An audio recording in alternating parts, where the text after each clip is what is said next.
Now, I've talked a few times down here about the effectiveness of the Marine Corps recruiting program, which they have like the best recruiting numbers, but they spend the least on recruiting of any of the military service branches. And it sounds like you got rolled right into that. I did. They got me.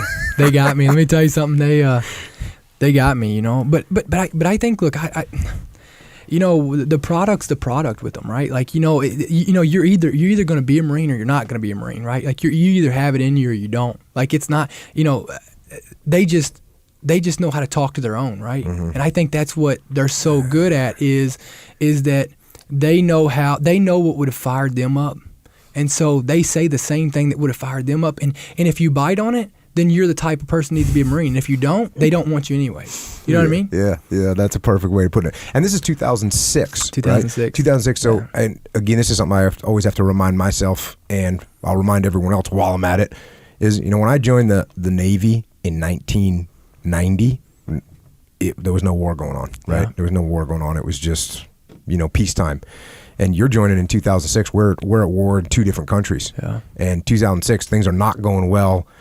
They're a little quiet in Afghanistan at that time, but Iraq is full bore. I mean, that's when I was in Ramadi, and it was a real hard fighting was taking place in Al-Anbar province. The rest of Iraq was pretty bad. So for you know you're going, and you know you're going to go to combat. I mean, that's just like kind of a given. Yeah, I mean, I don't know that I ever really understood that though until I was in. You know what I mean? I think that I don't think it ever really hit me. I didn't really join. I can't sit here and give you some moto story that I joined to go, you know, avenge 9/11, right? You want to hear something that's jacked up? Yeah. Is I joined in 1990 and I had the opposite viewpoint, which is I didn't even know there was no war going on. I was 100% sure I was going to war. I was like, it's on. I'm going. The SEALs got to be doing things all over the world. They're doing stuff we don't even hear about. That's what my attitude was. And here you were staring at the war in two different zones, and you're like, I don't know if it'll really happen. Well, you know, because I mean, honestly, I know it sounds dumb. But I mean, like, you know, by that time we're 5 years past it. Yeah. And people had already got used to it, right? It was no longer like, oh shit, right? Yeah. And, you know, in like the population, you know, in the just, you know, the average civilian, right? Yeah. It wasn't, and, you know, because they've been doing it for what, 5 years. Yeah. And so, you know, I didn't really think about it. You know, I honestly, and you know, I joined. You know, I wanted to go infantry. I wanted to fight. Mm-hmm. But I don't think it ever really hit me until I got into boot camp, you know, and then I really started understanding what. And when you were going through boot camp at that time, basically every drill instructor must have been coming back from the battlefield. All of them. Yeah. I mean, I'm telling you, everybody, especially in a school of infantry. Oh, okay. Every one of them had been. They were in Fallujah. Yes. They were in, yeah. I mean, every one of them been in the shit. Yeah. You know, even my recruiter had just got back from Fallujah. Dang. Yeah, and he'd been in the shit. Yeah, dang.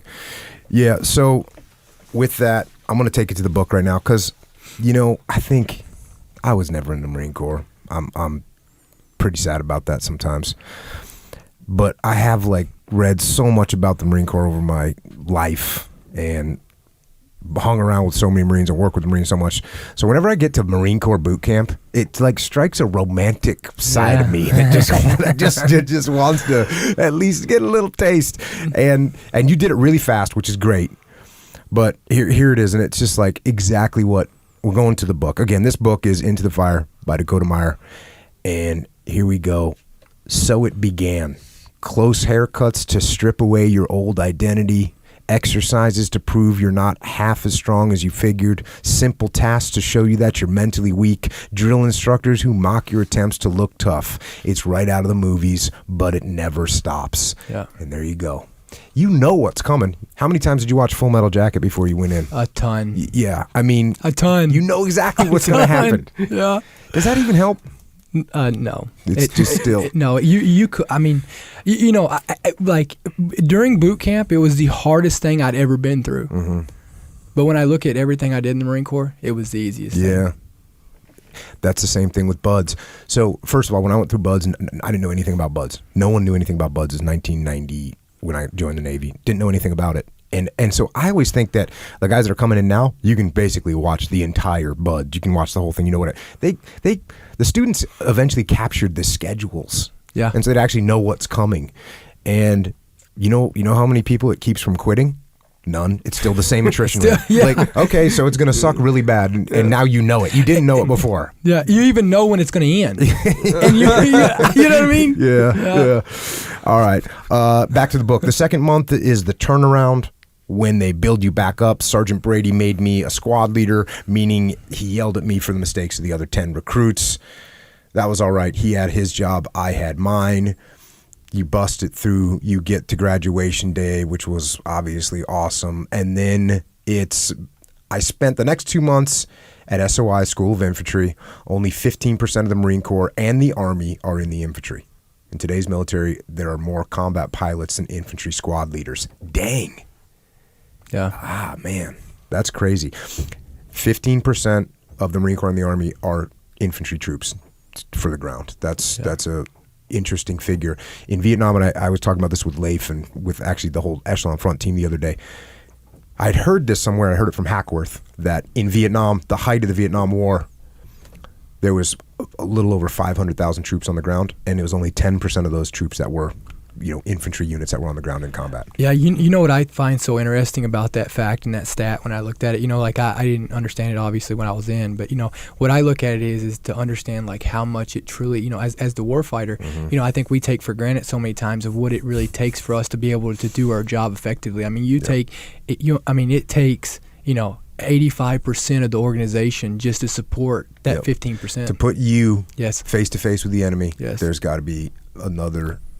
Yeah. I mean, you look at 10 to 1, 15 to 1 or something like that. It's crazy. 10 to 1, that's got to put you up there. Yeah. But that's what works. And that's, here we go. Breaking down a little bit of what the Marine Corps is like. A Marine squad is comprised of 3 4-man fire teams. Everything you do as a rifleman revolves around that 4-man team. One man carries a weapon more powerful than those of the others, but that's a minor point. In the field, you don't do anything without those 3 other guys. You don't shit, sleep, eat, or move without the other 3 knowing about it. Yeah. A Marine squad with those 3 fire teams is like a boxer with 3 arms. One arm jabs with bursts of fire to keep the opponent off balance, while the other arm loops around with a left hook with the third arm ready to follow up wherever there's an opening. If one arm is wounded, the other 2 can keep fighting. Fire to pin down the enemy, maneuver to finish him off. Fire maneuver, fire maneuver, fire maneuver. And I always have to point this out.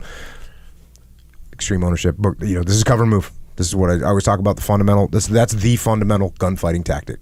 Yes. Fire and maneuver. I always called it cover and move.